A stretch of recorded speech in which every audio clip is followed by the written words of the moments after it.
Efectivamente, el año 2022 ha acabado con un crecimiento económico más vigoroso del que se esperaba, con un 5,1% de crecimiento económico del PIB en España, casi medio punto por encima de lo que se esperaba. Esto ha hecho que diferentes instituciones de prestigio y de solvencia en sus previsiones económicas hayan revisado al alza las expectativas de crecimiento para este año 2023. Así ha ocurrido con la Comisión Europea, que en este momento estima que el crecimiento de la economía española será del 1,9%. El Banco de España, en la presentación del informe anual, ha avisado también de que revisará la previsión al alza de crecimiento para la economía española hasta el 2%, y lo mismo ha ocurrido también más recientemente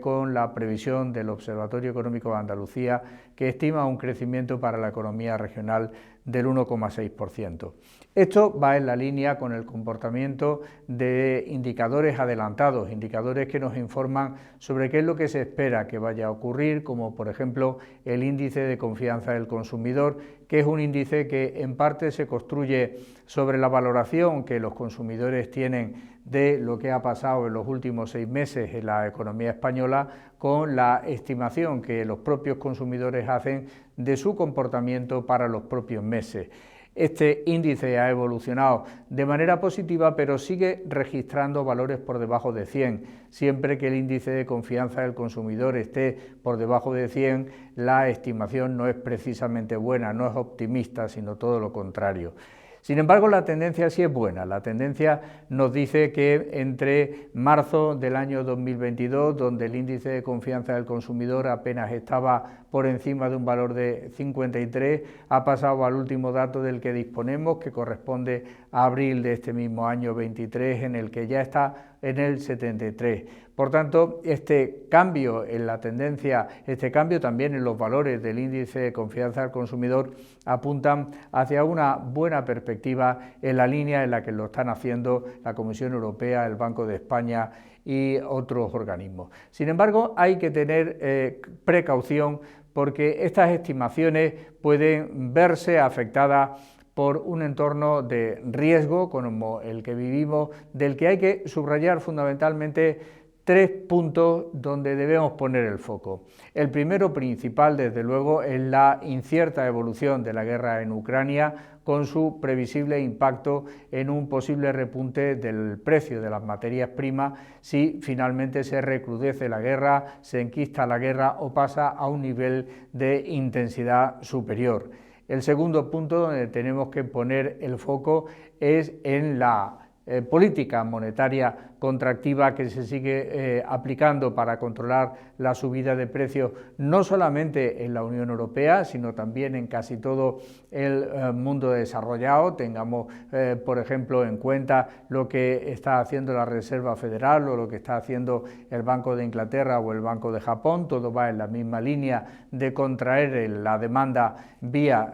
elevación de los tipos de intervención. Y en tercer lugar, hay también un riesgo que no podemos perder de vista, y ese riesgo es la posible inestabilidad del sistema financiero, que de momento parece que se ha controlado, pero que está latente, porque hemos visto cómo pequeños bancos son capaces de provocar inestabilidades importantes en bancos que están muy alejados en el espacio y muy alejados también en su modelo de gestión. En el caso de España, estos riesgos deben también tener en cuenta el problema de la sequía, que ha provocado, por ejemplo, en el caso de Andalucía, que en el primer trimestre del año 2023 el consumo de gasóleo para la actividad agrícola y para la pesca haya disminuido en un 12,9% como consecuencia de la falta de lluvia y, por tanto, de la falta de necesidad de actividad agrícola. Y esto también va en la línea de la contracción del mecanismo de transmisión de la política monetaria, que está siendo eficaz por cuanto está consiguiendo reducir la inflación hacia niveles cada vez más próximos al 2%, que es la tasa de medio plazo que el Banco Central Europeo tiene establecida como objetivo al que alcanzar. Esto es coherente con, por ejemplo, una disminución en la petición de hipoteca. Llevamos 2 meses consecutivos en la que la concesión de hipotecas de préstamos hipotecarios ha disminuido en España. Tengamos en cuenta que la tasa de esfuerzo que los bancos como máximo permiten a un cliente que solicita un préstamo hipotecario es del 35%, es decir, cuando la cantidad de tus ingresos supera el 35% para emplearlos en el pago del recibo del préstamo hipotecario, hay una alta probabilidad de que la hipoteca no se conceda. Y también va esto en la misma dirección de que quien todavía tiene pulmón financiero, algo guardado de ese ahorro embalsado que tuvimos que hacer durante el tiempo de pandemia, estén amortizando anticipadamente las hipotecas para reducir ese coste financiero tan alto como consecuencia de los tipos de interés tan elevados que probablemente puedan llegar a alcanzar hasta el 4% y, por tanto, en la medida en que quien pueda amortizar anticipadamente la hipoteca, lo está haciendo la hipoteca y otras operaciones financieras de préstamo similares. Por último, el pulso económico en la economía española es cierto que se va recuperando. En el primer trimestre del año 2023